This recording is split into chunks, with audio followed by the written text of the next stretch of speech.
बाबा, आप रुक जाइए, मौसम बहुत ज्यादा खराब है।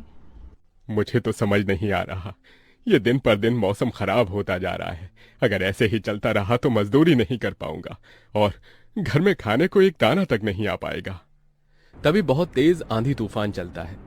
अरे देखो जरा देखो, कितनी तेज तूफान चल रहा है।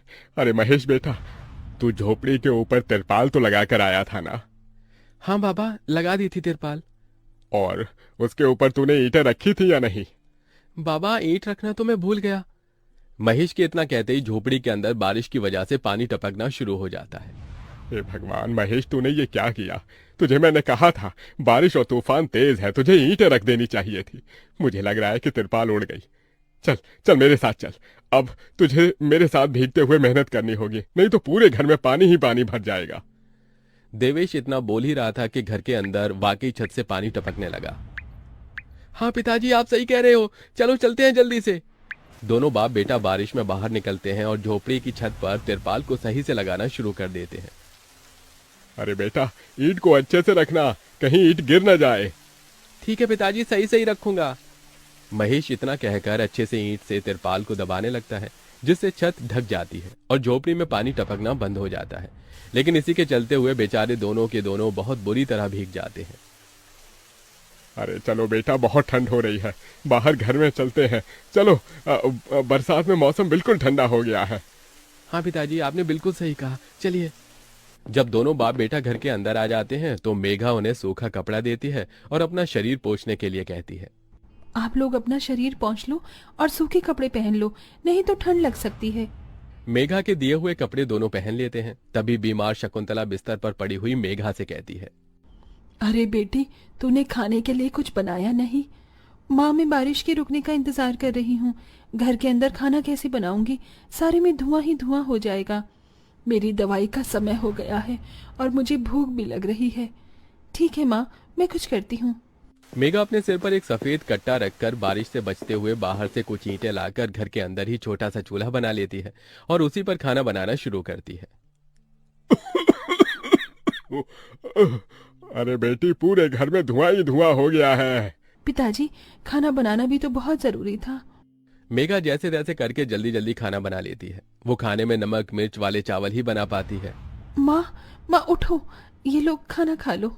शकुंतला मेघा के हाथों से खाना खाती है। शकुंतला के पूरे शरीर को पैरालाइज हुआ था, जिसके कारण ना तो वो हिल सकती थी और ना ही वो उठ सकती थी। मेरी प्यारी बेटी, इतनी कम उम्र में तेरे ऊपर कितनी जिम्मेदारी आ गई। हम गरीबों का कुछ नहीं हो सकता है। इस गरीब झोपड़ी के अंदर हम कैसे कैसे दिन देखते हैं। कोई बात नहीं माँ, बच्चे समय के अनुसार बड़े होते हैं, लेकिन मैं समय से पहले बड़ी हो गई हूँ। आपको तो खुश होना चाहिए। मैं तो इस कदर लाचार हो गई हूँ कि तेरे सर पर हाथ रखकर तुझे आशीर्वाद भी नहीं दे सकती बेटा। शकुंतला की आंखों से आंसू निकल रहे थे। मेघा उसके आंसू पोंछकर अपनी मां को हौसला देती है, जिसके बाद वो अपने भाई और पिता के साथ बैठकर खाना खाती है। बारिश होती ही रहती है, लेकिन बारिश रुकने का नाम ही नहीं लेती। खाना खाकर वो सभी सो जाते हैं। आधी रात के समय जिस तरफ शकुंतला का बिस्तर होता है, वहां पर पानी टपकना शुरू हो जाता है। अरे ये क्या, पानी टपक रहा है। मेघा, मेघा, लगता है सो गई। अब मैं क्या करूं? ये पानी तो धीरे धीरे टपकता ही जा रहा है। शकुंतला रात भर अपने ऊपर टपकते हुए पानी को ऐसे ही झेलती रहती है, जिसकी वजह से सुबह तक उसके पूरे शरीर में बुखार फैल जाता है। अरे, अरे ये क्या माँ, आपको तो बहुत ही बुखार हो गया है। रात भर ये झोपड़ी की छत टपकती ही रही। मैंने तुम्हें उठाने की कोशिश की, लेकिन तुम्हारे तक आवाज नहीं गई। ये सुनकर मेघा को बहुत अफसोस होता है। वो सूखे कपड़ों पर अपनी माँ को सहारा लगाकर लिटा देती है और उनके कपड़े भी बदल देती है। लेकिन तभी अचानक से गांव में बाढ़ आ जाती है। अरे अरे ये क्या हो, यहाँ तो पानी भर रहा है। अरे लगता है गांव में बाढ़ आ गई है। अरे हम लोग क्या करें? अरे बेटा महेश, अरे भाई, अपनी माँ को कंधे पर उठा, नहीं तो हम सभी बह जाएंगे। अरे पानी में कोई जुगाड़ करता हूँ बेटा। देवेश फौरन घर के बाहर जाता है। जहां वो आसपास देखता है, उसे एक रेडी दिखाई देती है। देवेश उसे लेकर आता है, जिस पर शकुंतला को लिटा देता है। अरे चारों तरफ पानी ही पानी हो रहा है, हमें अब यहाँ से जाना होगा, नहीं तो पानी में हम डूब जाएंगे। तभी अचानक से उनकी झोपड़ी पानी में डूबकर बह जाती है। हमारी छोटी में पहुंच जाना, पूजा में आपको ही बैठना है। ये सुनकर ससुर जी आग बुबला हो जाते हैं। कहीं नहीं जाएगी ये, इस घर की औरतें बाहर नहीं निकलती। तू तो इंजीनियर है इसलिए तुझे इजाजत दे दी, लेकिन ये तेरी सास 4 अक्षर नहीं आते इसको। अरे रहने दे, क्यों पैसा बर्बाद करवा रही है। सास को डांटने की आदत ससुर जी को जो लग चुकी थी। सास बहू की ओर देखती है। तो माँ जी कल वक्त से तैयार रहना। ससुर जी आप ही तो माँ जी को कहते थे ना उन्हें पैसे की कदर नहीं है, तो अब वो खुद ही कमाने जा रही हैं।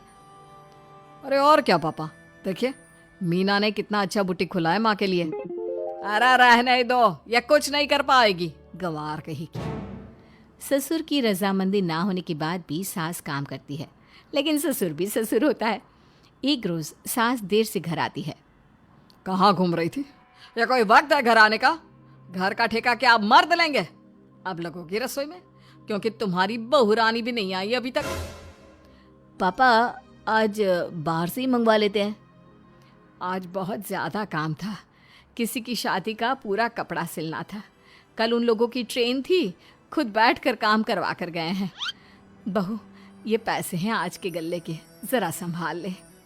ससुर देख रहा होता है कि कैसे कल तक जिस औरत को वो बुरा भला कहकर डरा कर रखता था वो आज उससे ज्यादा कमा रही है। देखता है कितना दिन कमाती है। ससुर अब रोज कोई ना कोई ऐसा काम करता जिससे सास का काम बंद हो जाए। फिर एक दिन, हे भगवान 10 बज गया, बुटीक खोलने का वक्त हो गया है, लेकिन ये मेरी साड़ी, इस पर ये क्या गिर गया, पता नहीं किसने क्या डाल दिया, अब क्या करूं। सास दोबारा अलमारी से दूसरी साड़ी निकालती है, फिर उसे प्रेस करती है और किसी तरह बुटीक पहुंचती है जहां पहले से ही कस्टमर खड़े होते हैं। अरे क्या हो गया? लगता है काम चल गया तो मैडम के भाव बढ़ गए।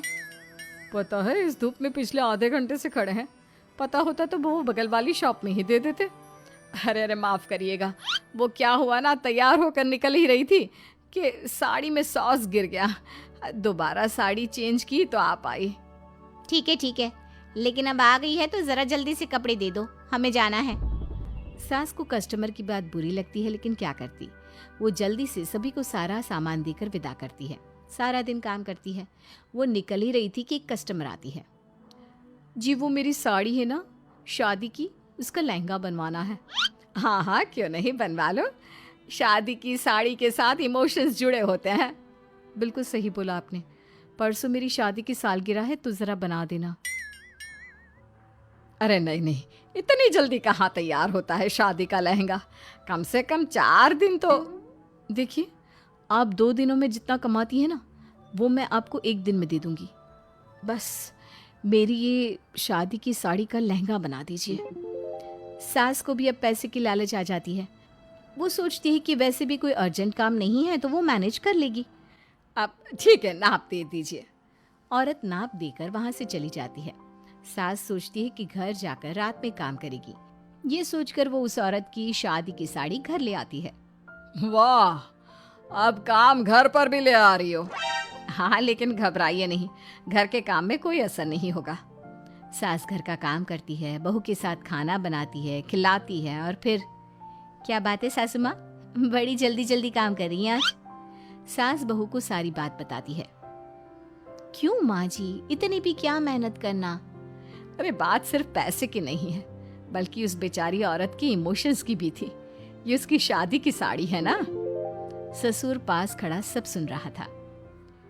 अब देखो, बहुत काम करने का शौक है ना, कैसे भरे बाजार तुम्हारी दुकान खुद तुम बंद करोगी। जब सास पूरी रात काम करके सुबह लेटती है, मौका देखकर ससुर कैंची से साड़ी को काट देता है। अगली सुबह, चलो कल आधा लहंगा सिला था, आज पूरा करके शाम को ही उसे उसका लहंगा सौंप दूंगी। लेकिन ये क्या, सास जैसे ही लहंगा उठाती है, लहंगा तो फटा होता है। वहीं ससुर छुपकर सास को देख रहा था। हाय रे, ये किसने किया? ससुर छुपकर हंस रहा था। बहू देख लेती है और ससुर के पास जाती है। पिताजी, आपसे ऐसी छोटी हरकत की उम्मीद नहीं थी। आप खुद ही दुकान बंद करेगी। ससुर वहां से चला जाता है। सास भी वहां